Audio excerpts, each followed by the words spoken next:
기자부대, hop on the beat!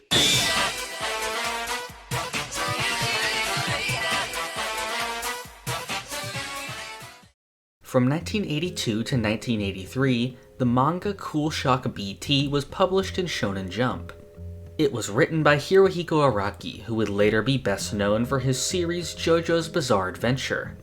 B.T. was one of Araki's first big successes with manga, and its influence could clearly be seen in his later works.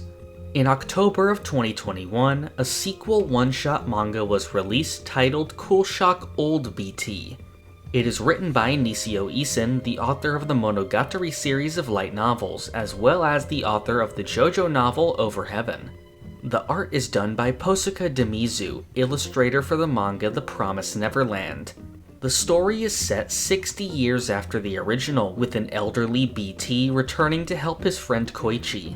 This one-shot serves as a love letter to not only Cool Shock BT, but also Araki's entire history with manga. The amount of references that they managed to include in this is really astounding. Nearly every page has some sort of reference on it, whether it be visual or dialogue based. In some cases, you even have multiple references in just one panel. In this video, I'll be going over every reference included in the story, both to Araki's JoJo and non-JoJo related manga. First is the advertisement released to announce the chapter. BT's pose here is identical to the one seen on one of the original series' volume covers. The chapter cover of Old BT is a reference to yet another BT volume cover. However, the squirrel has been replaced with Notso, an animal sidekick that first appeared in another Araki manga, Bao. On the first page, BT is shown driving his car. This is packed full of references. These are the stone mask, Caesar's headband with Wamu's ring, the red stone of Asia, Joseph's clackers, Joseph's Polaroid camera, the ebony devil doll, the stand arrow, Giorno's ladybug brooch, the toy that Doppio used as a phone, a steel ball, and a Lokakaka plant. The narration introducing BT is almost identical to the introduction of Speedwagon in Part 2. BT's puppet can also be seen beside him in the car. The next page shows Koichi Mugikara from the original series speaking directly to the reader. This references the second chapter of BT where he does the same thing. His suit is the same one he was seen wearing in the final chapter of BT.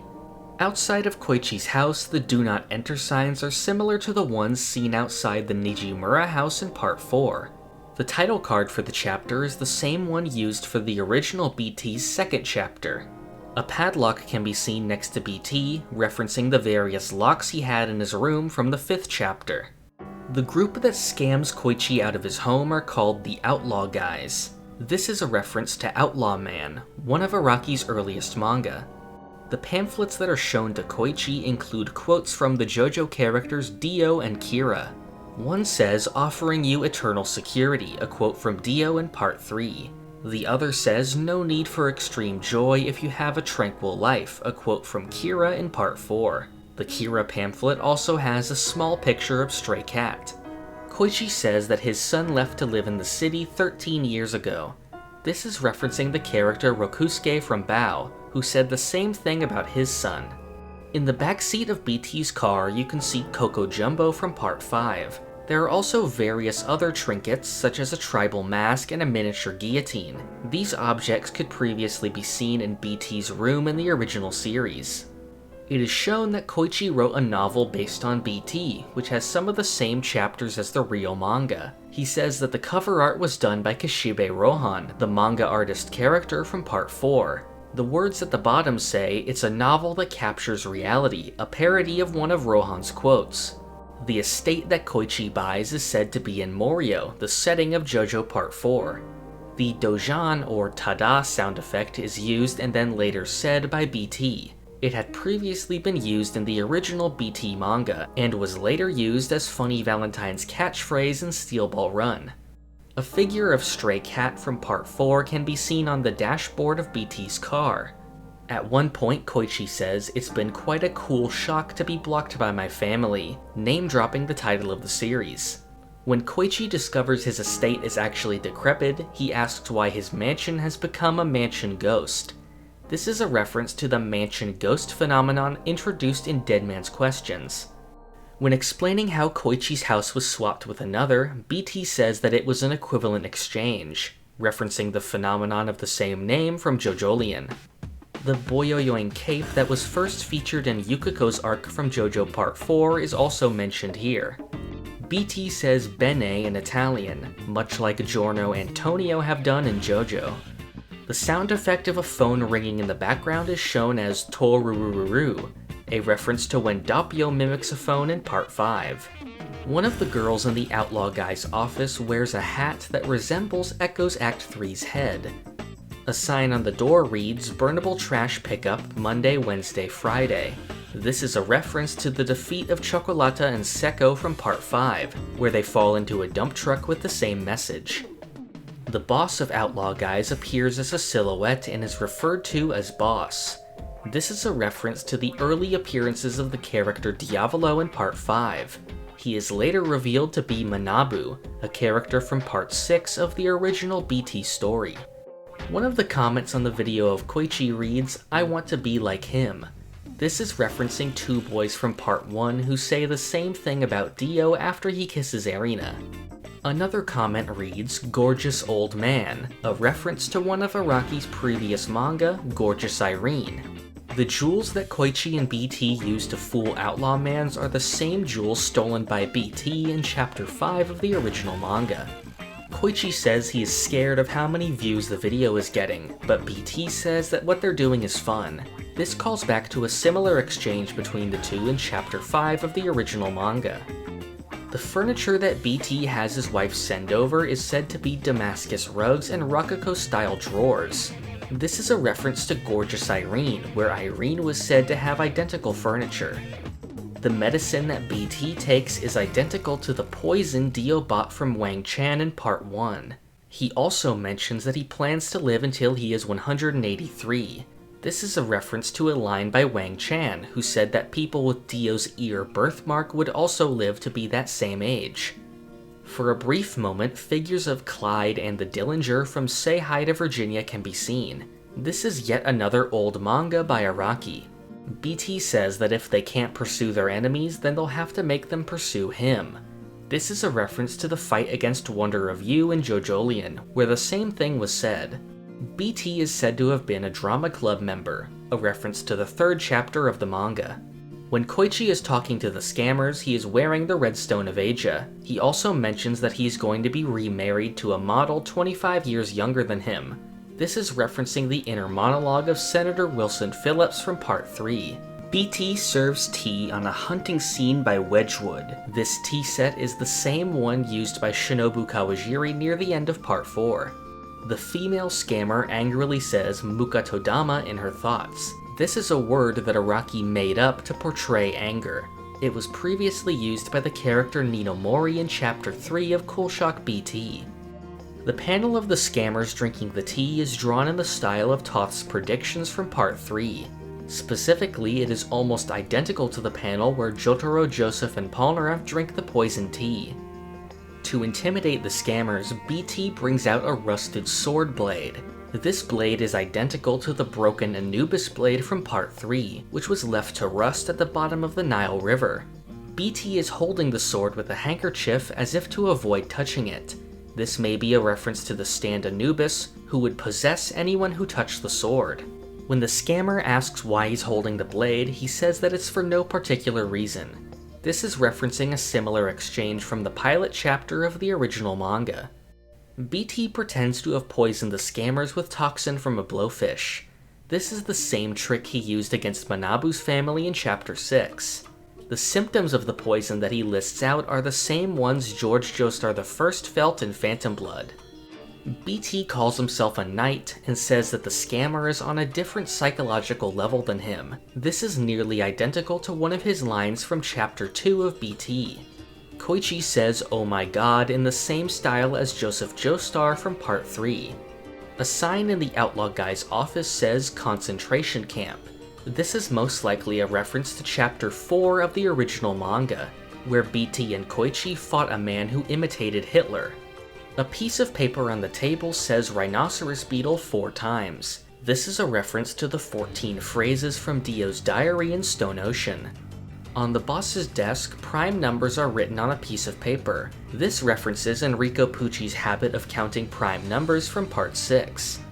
The bottle of cola on the table references the cola that Joseph Joestar drinks in Part 2. It also calls back to when Manabu drank cola as a boy in Chapter 6. The way that Manabu holds and then closes the book is identical to how the young Dio Brando did it in Chapter 1 of Phantom Blood. BT's car crashing into the hideout resembles the page of Wilson Phillips' car crashing into the pedestrians from Part 3.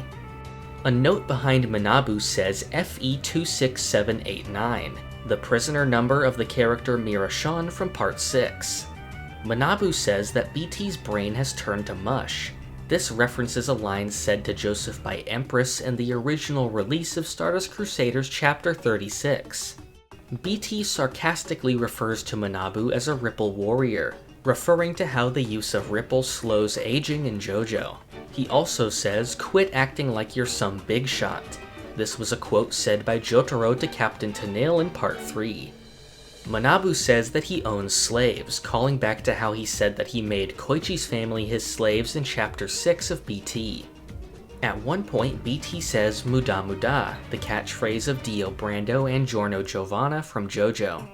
BT says "but I accept" in the same way that Rohan says "but I refuse" in Part 4. Manabu says "good" in English, much like he did when he was younger. This has later been done by the JoJo characters Daniel Darby, Ken Oyanagi, and Mira-Shan, all characters that were involved in gambling, much like Manabu was. Manabu's story about spreading rumors of a pregnant teenage girl is a reference to Josuke saying the town would gossip about him getting a girl pregnant if he was seen buying baby supplies. Manabu copies Shigechi's smile and laugh from Part 4. At the same time, he mentions how he made an old lady harvest coins for him. This is a reference to Shigechi's stand Harvest, which was also known for picking up coins. The way that BT holds the coins between his fingers is very similar to the original series' volume cover. The sound effect on the panel of Koichi with the bag of coins is the same as the one shown when Josuke is hunting the rat in Part 4. It translates to "per pressure." When the bet begins, Koichi says "open the game." This was a line used by Darby in Stardust Crusaders. The way that BT palms the coin is similar to how he tricks Ninomori in the pilot chapter. Koichi has a line that says, "and yet this guy wanted to prevent cheating? What a scoundrel," referring to BT. A similar line was said by Jotaro in Part 3 when he realized Joseph was cheating in the game against Darby. Manabu says that although BT is good at tricking people, he can also be deceived himself. This is the same thing Joseph says to Cars during their battle in Part 2. When Manabu thinks he's beaten BT, he says, "I won, Part 3 is over." This is referencing the line said by ZZ in Part 3. The panel showing heads and tails is reminiscent of Atum's power when it reads Jotaro's mind. Manabu unsheaths a sword in the same way that he took out a knife against BT in the past. His defeat is nearly identical to how it was in the original manga, but with a car instead of an ambulance. The quotes that are on the police station parody quotes by Dio. One reads, "Driving safe provides eternal peace of mind." This references his conversation with Polnareff on the stairs. The other says, "You're watching, aren't you? Look both ways before crossing." This is referencing what he says to Joseph when he spies on him through the TV. BT says that he's glad he knew what Koichi was going to do without a signal. This is similar to the conversation between Jotaro and Joseph after meeting Terrence Darby in Part 3. It is shown that BT figured out how to reach the Outlaw Guy's office by using the car's navigation history. This is similar to how Yasuho tracked where Jobin had been through his car's GPS in JoJolion. Manabu's final expression is the same as the one from the end of Chapter 6. A to-be-continued arrow from JoJo's Bizarre Adventure is shown. The final line says, "Their friendship is unbreakable," a parody of the title of Part 4, Diamond is Unbreakable. And that was every reference to Araki's other manga in Cool Shock Old B.T. This video has been made as a collaboration between me and JoJo's Bizarre Encyclopedia. They're a wiki page dedicated to information about JoJo and other manga by Araki. They were the ones to translate the chapter, and they're the ones who compiled this giant list of references. If it weren't for them, I would not have noticed nearly as many of the hidden callbacks, many of which would have been nearly impossible to spot in English. In the description, I'll be linking to the JoJo wiki as well as the article that compiles the references. I definitely recommend them as the source for anything related to JoJo. As for my thoughts on the chapter, I very much enjoyed it. It's very well made, and it's clear how much the people involved appreciate Araki and his long history with manga. This definitely gives me confidence in the potential of future Araki-related manga that aren't made by him. The next thing like this is going to be the new Part 4 prequel manga coming in December. It's being written by Kohei Kodono, the author of Purple Haze Feedback, with art by Tasuku Karasuma, creator of the series No Gun's Life. Like with BT, this is the first time a JoJo manga spin-off has ever been handled by anyone other than Araki, so I'm definitely looking forward to it and plan on covering it then. If you want to be updated on new videos or leave suggestions, join the Shaman Beat Discord using the link in the description. To receive rewards like Discord perks and some uncut videos, you can support the channel on Patreon. And finally, for future videos, subscribe to the channel. Thank you for watching. This is the part of the video where I thank my $5 and up patrons.